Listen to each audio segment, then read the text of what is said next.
Muy bien, seguimos entonces con el repaso de la clase anterior y aquí vamos a ver que entre dos interpretaciones igualmente posibles se debe elegir la más simple y la más natural, ¿no? Aquí veíamos 1 Corintios 15:29,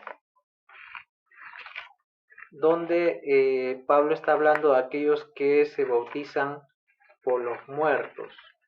No está diciendo, como afirman los mormones, que uno hay que bautizarse por los muertos, sino según el contexto, ese no es la interpretación. La interpretación es, siguiendo el contexto, Pablo está hablando desde el capítulo 15, verso 1, acerca de la resurrección, que el mensaje del Evangelio contiene el sacrificio, la muerte, la sepultura y la resurrección de Cristo, y que si no hubiese resurrección, entonces en vano hubiese muerto Cristo y en vano nosotros creeríamos en Jesús.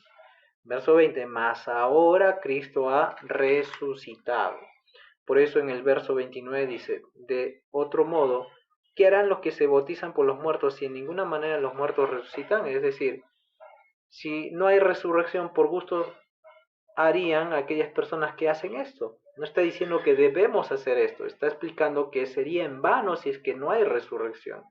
Verso 30, ¿y por qué nosotros peligramos a toda hora si no hay resurrección? Todo sería en vano.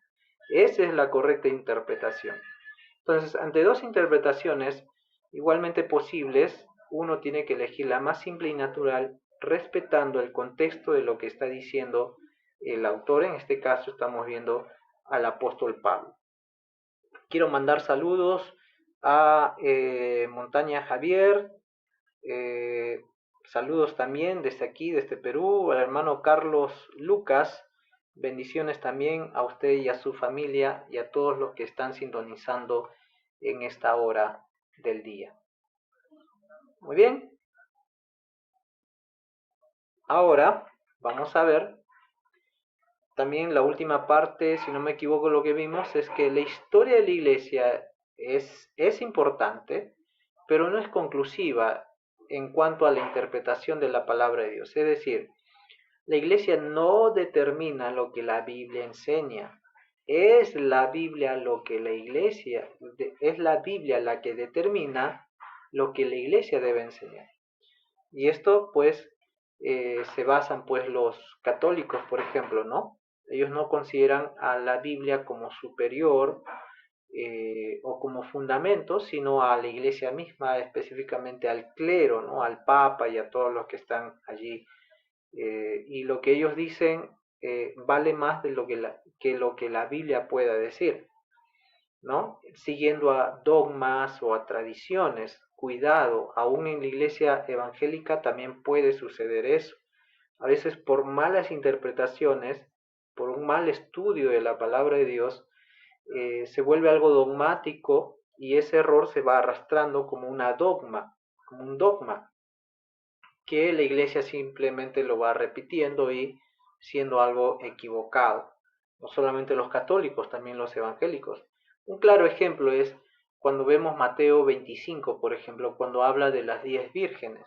Muchos, por muchos años en la iglesia evangélica, han interpretado y han dicho que las 10 vírgenes es la iglesia, ¿no? Cuando eso no es la correcta interpretación y no es lo que enseña Mateo 25. Ya en algún momento podemos hablar acerca de eso. Pero cuidado con los dogmas o las tradiciones que la iglesia quiere imponer a la escritura. No, es al revés. La escritura dicta o determina lo que la iglesia debe enseñar. Por eso es importante estudiar profundamente la palabra de Dios. Y agradezco a Dios y a cada uno de ustedes que tienen el interés de aprender, ya sea por este curso o por medio de otros cursos que usted puede estar llevando, a estudiar de manera personal y seria y profunda la palabra de Dios. Sigo con los saludos a nuestro hermano Josué Taipe también, bendiciones, a nuestra hermana Hilda Cuevas también, a Esquer también, a Jaime Lema también bendiciones y un saludo a la distancia, hermanos. Solamente estamos repasando, ¿ok? Ya vamos a la segunda parte de la interpretación de la palabra de Dios.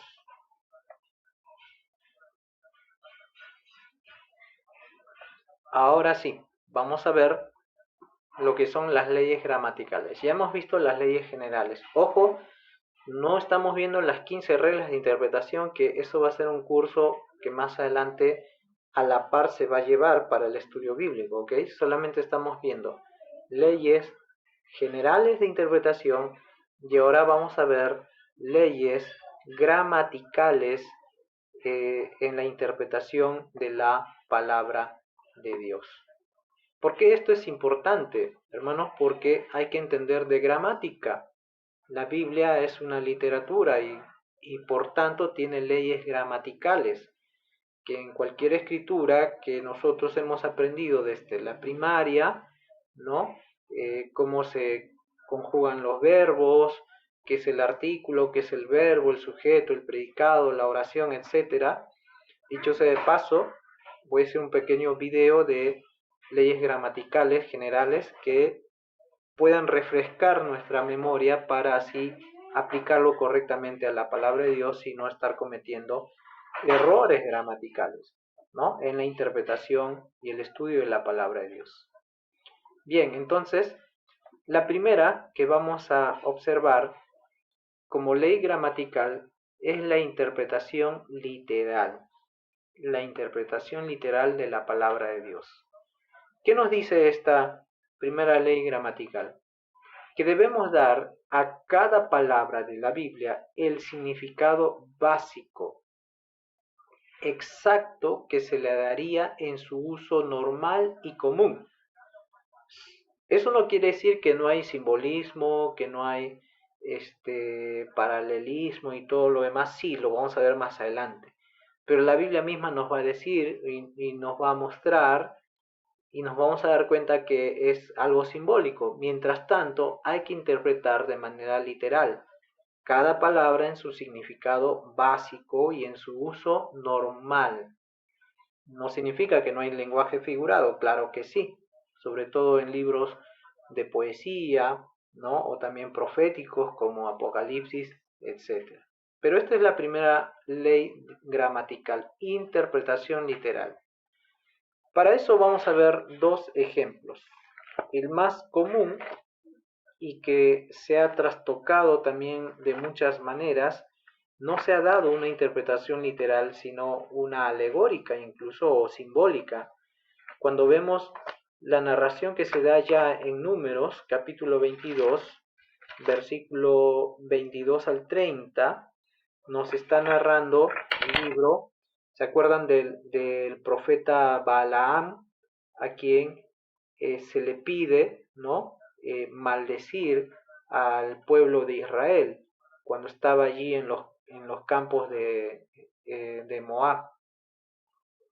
Entonces, y esto lo manda Balac, ¿no? Balac contrata a este profeta Balaam para maldecir al pueblo de Israel y al final vemos que en vez de maldecir lo bendice, ¿no? Y en ese proceso, en ese camino, vemos, por ejemplo, en el verso 22, cuando al final él está yendo a maldecir montado en una asna, dice que la ira de Dios se encendió porque él iba, el profeta Balaam, y el ángel de Jehová se puso en el camino por el adversario suyo, iba pues él montado sobre su asna y con él dos criados suyos. Y aquí va a suceder lo que se cuenta acá, ¿no? El asna, dice, vio al ángel de Jehová que estaba en el camino con su espada desnuda, es decir, desenvainada, ¿no? En su mano. Y se apartó el asna del camino e iba por el campo. Entonces Balaam azotó al asna para hacerla volver al camino. El profeta no había visto al ángel, pero sí el animal.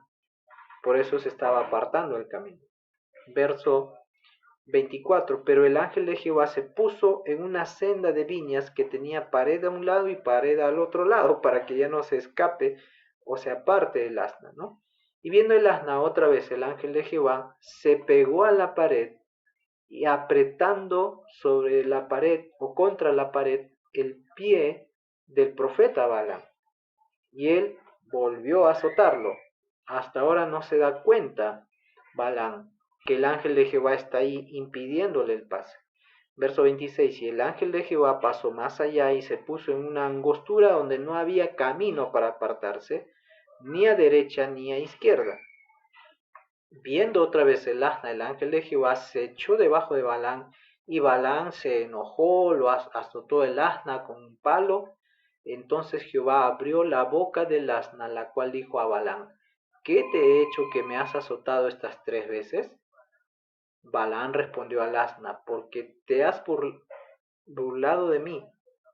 Ojalá tuviera espada en mi mano, que ahora te mataría. El asna dijo a Balaam: ¿No soy yo tu asna? Sobre mí has cabalgado desde... Y empieza el asna a conversar con el profeta Balaam.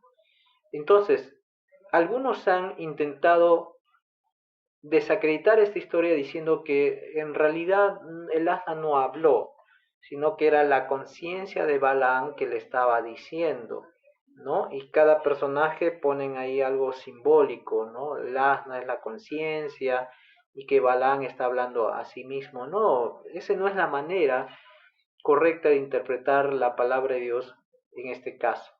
Tenemos que dar cada palabra el significado básico y normal. Si la Biblia dice que el asna habló, es porque el asna habló.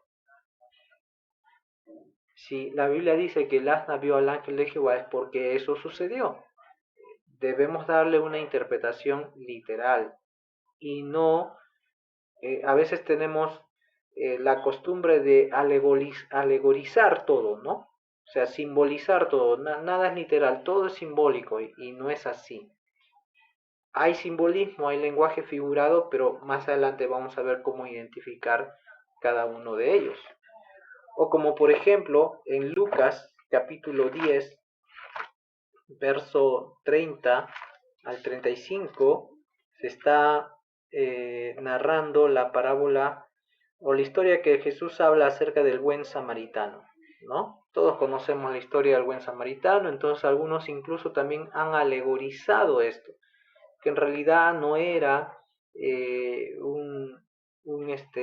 alguien que estaba yendo por el camino, en realidad no le mataron, entonces tratan de hacer simbolismo o figura literaria esto. No, si Jesús está contando es porque esto sucedió, el personaje es verdadero, ¿no?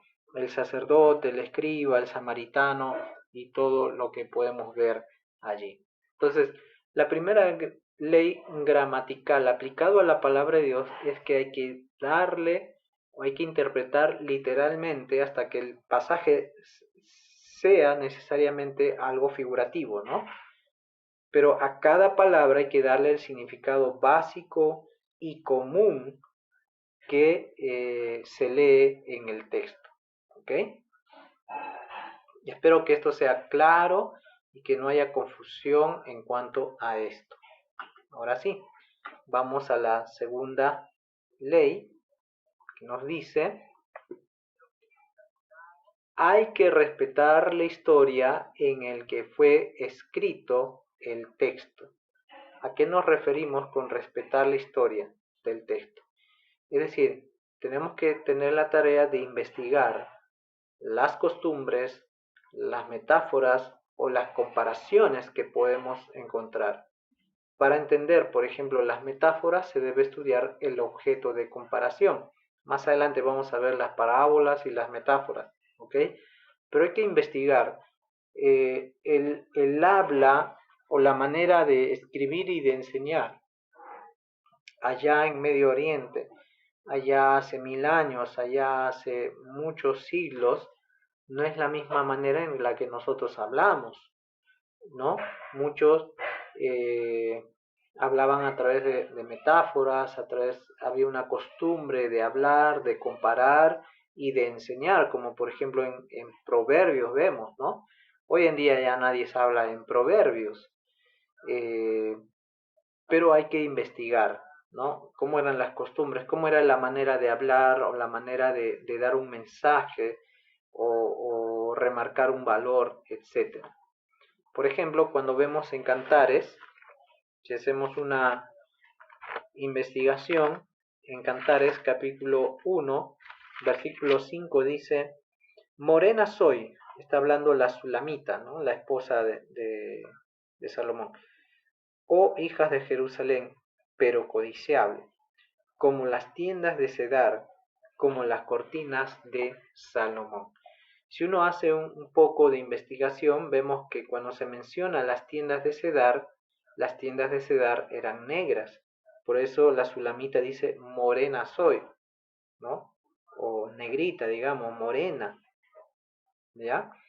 Eh, en cambio, las costuras de Salomón tenían bordes dorados. Entonces es importante ver las costumbres, las metáforas o las comparaciones. En este caso se está haciendo una comparación ella misma, ¿no?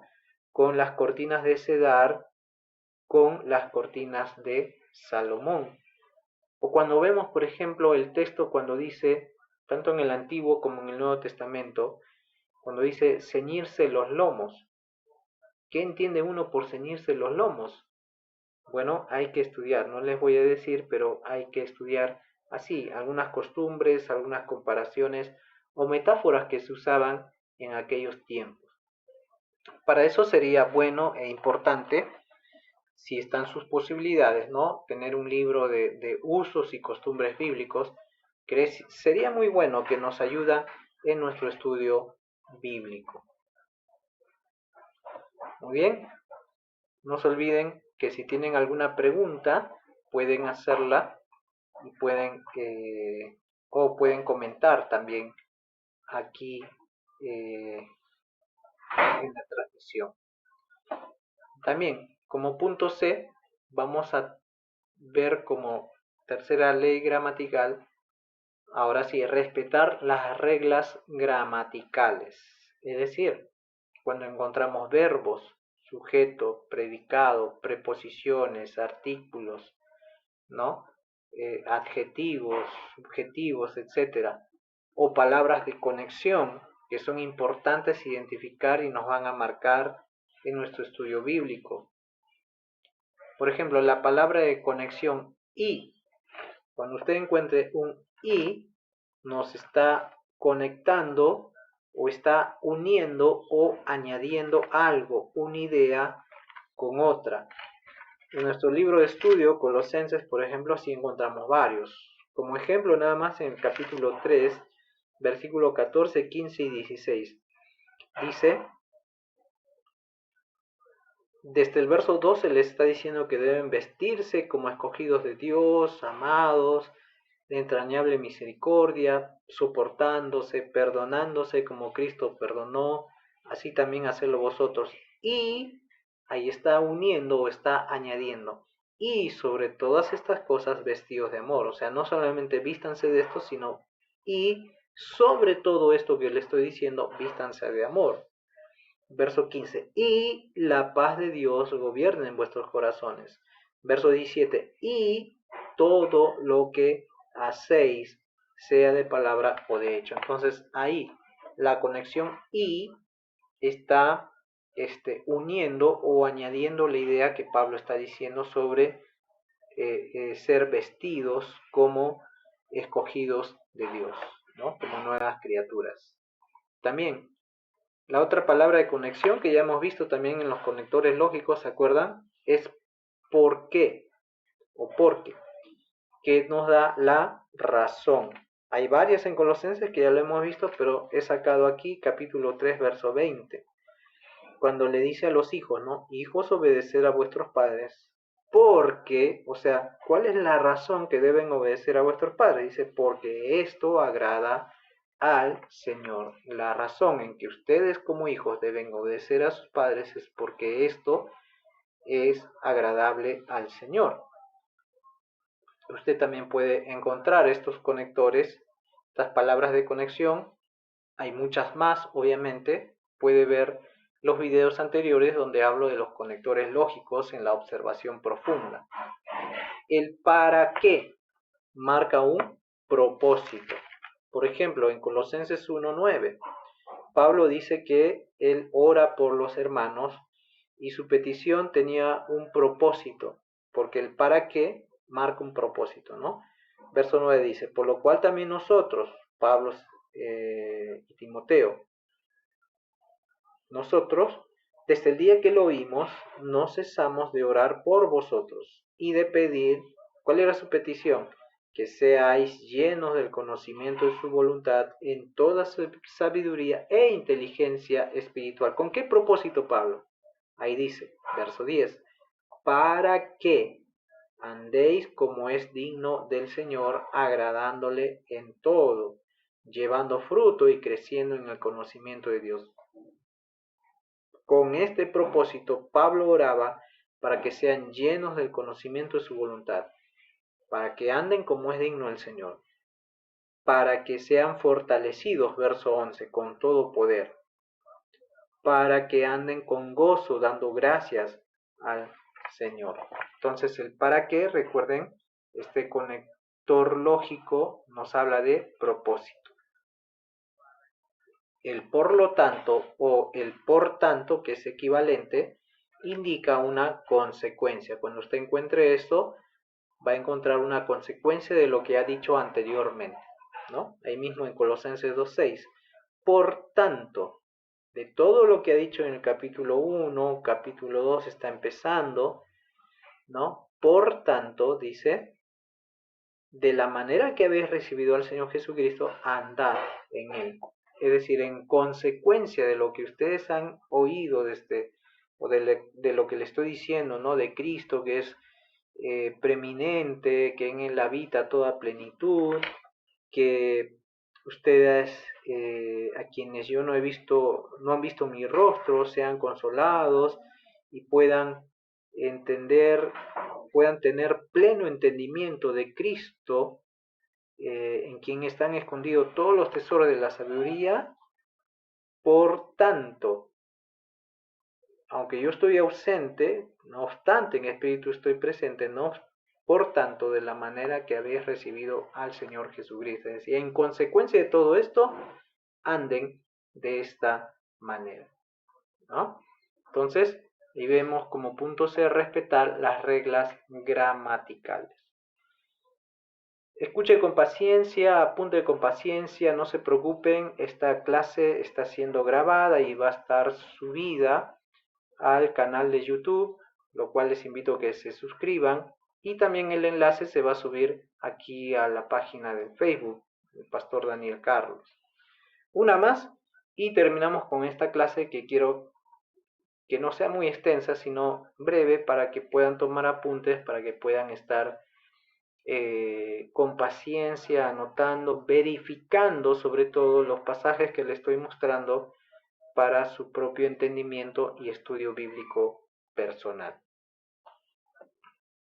Saludos a todos los hermanos que se están conectando y que están comentando también. Hermano Edgar Mendoza, también un saludo allá hasta Colombia.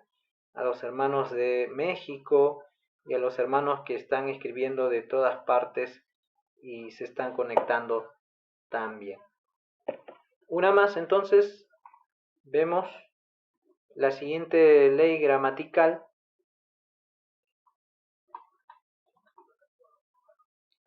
que vemos aquí a continuación. Es que debemos respetar los recursos literarios. Respetar los recursos literarios. Y aquí vamos a ver 3, 4, 17 recursos literarios, que no son todos obviamente, pero sí considero las más importantes. Con paciencia, hermanos, no estamos apurándonos, la idea es que ustedes entiendan. Vamos a ver uno o dos nada más de los 17, ¿ok? ¿Cuáles son esos recursos literarios? O también llamados figuras de dicción o lenguaje figurado. ¿Se acuerdan? La primera ley gramatical era tener la consideración de interpretar o tener una interpretación literal, dar cada palabra en su significado básico y común. Pero también les dije que había lenguaje figurado, símbolos, símil, etc. Bueno, a eso nos referimos. Cuando encontramos esto, hay que respetar estos recursos literarios, estas figuras, estos lenguajes figurados. Y algunas figuras más comunes que encontramos van a ser las siguientes. Ojo, no son todas, como les digo, pero las que vamos a ver las vamos a considerar. Una de las figuras literarias o recursos literarios es o son las preguntas retóricas, que seguramente usted ha escuchado, ¿no? Que mayormente encontramos en el Nuevo Testamento. ¿Qué es una pregunta retórica? Bueno, cuando se formula esta clase de pregunta, se formula la pregunta no con el propósito de recibir una respuesta, sino el propósito es afirmar o negar algo. ¿Ya? Repito, el propósito de las preguntas retóricas no es recibir una respuesta, sino afirmar o negar algo. Es decir, para afirmar o negar algo lo hacen a manera de preguntas. Por ejemplo, cuando vemos en Santiago, ¿no? Santiago capítulo 2, verso 4 al 9. Vamos a ver varios. Dice la primera pregunta: ¿no hacéis distinciones entre vosotros mismos y venís a ser jueces con malos pensamientos? Otra pregunta, verso 5. ¿No ha elegido Dios a los pobres de este mundo para que sean ricos en fe y herederos del reino que ha prometido a los que le aman?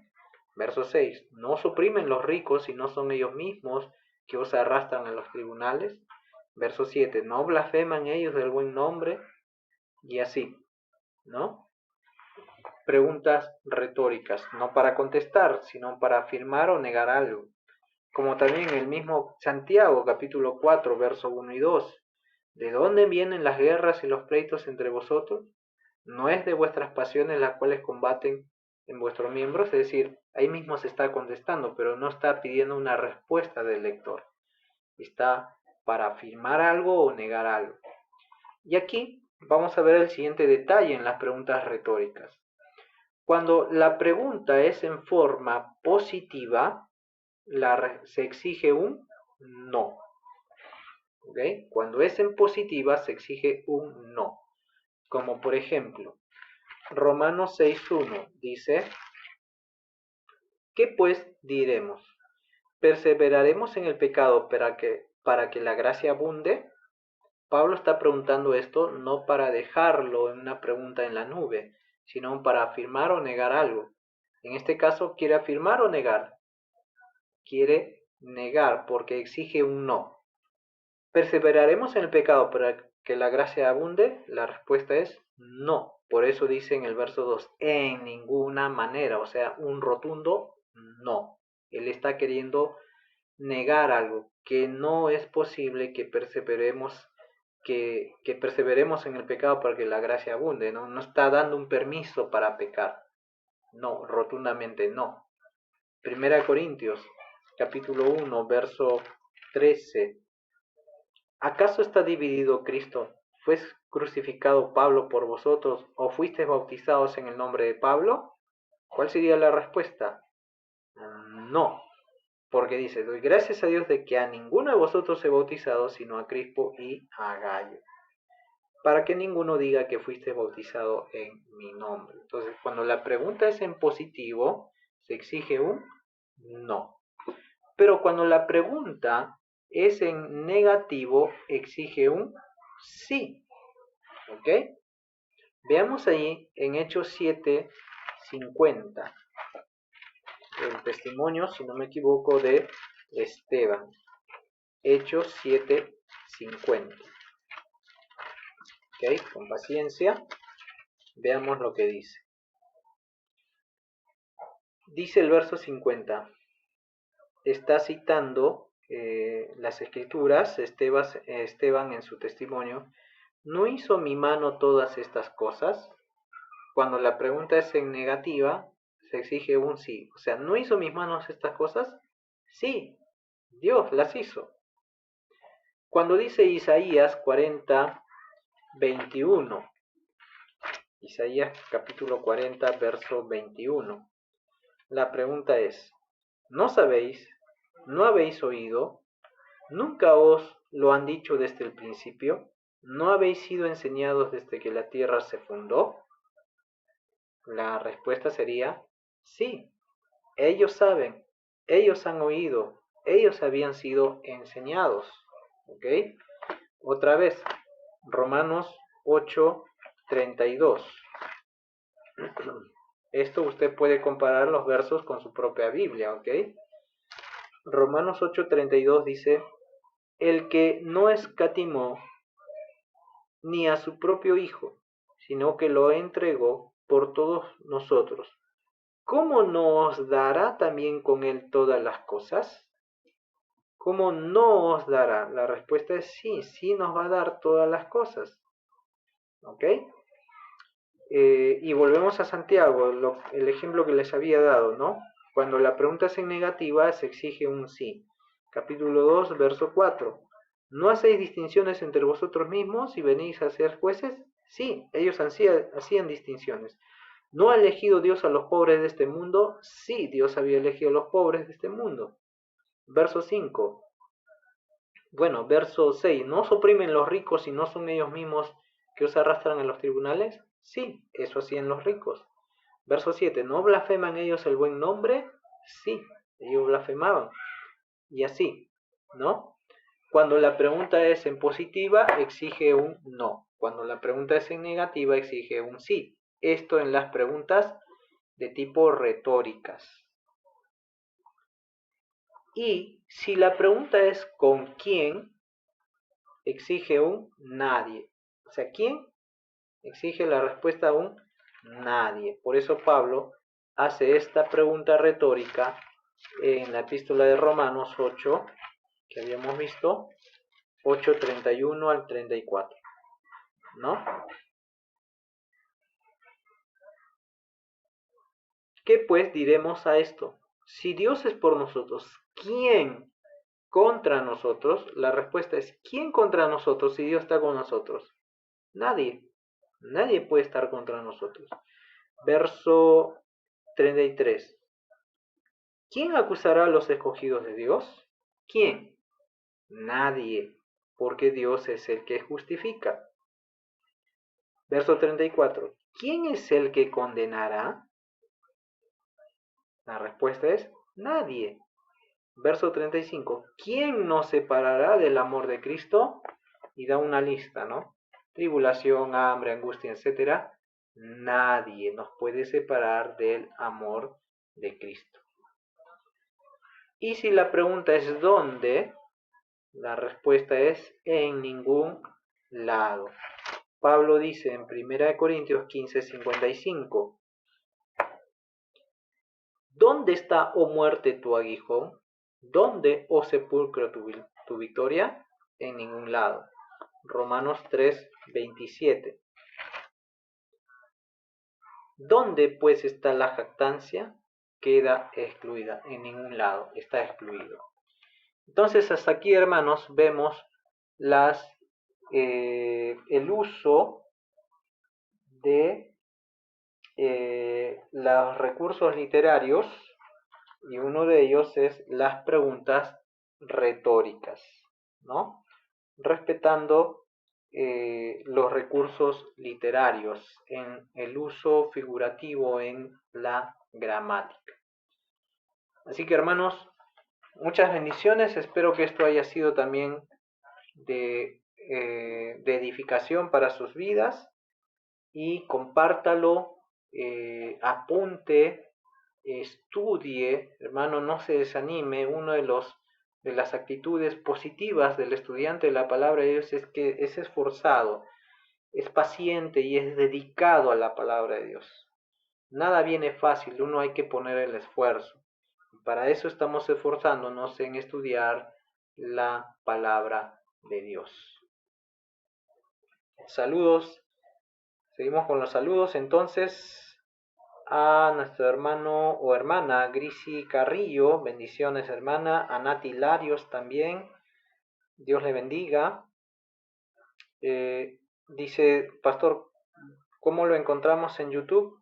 Bueno, como método de estudio bíblico o estudiando la Biblia.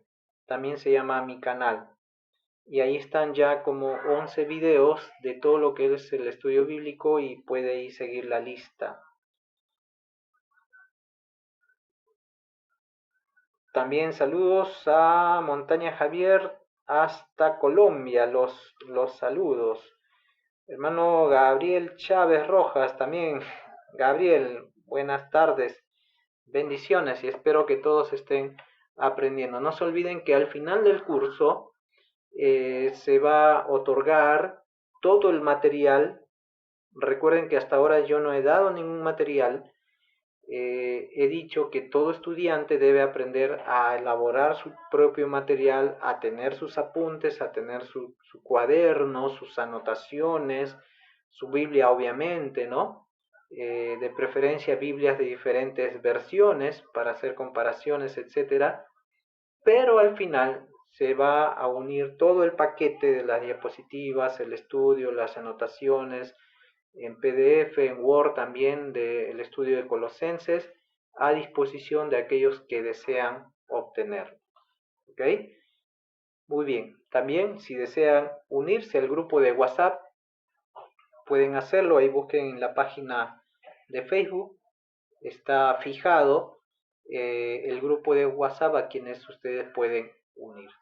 Así que bendiciones, hermanos. Será Dios mediante hasta otra oportunidad. Bendiciones.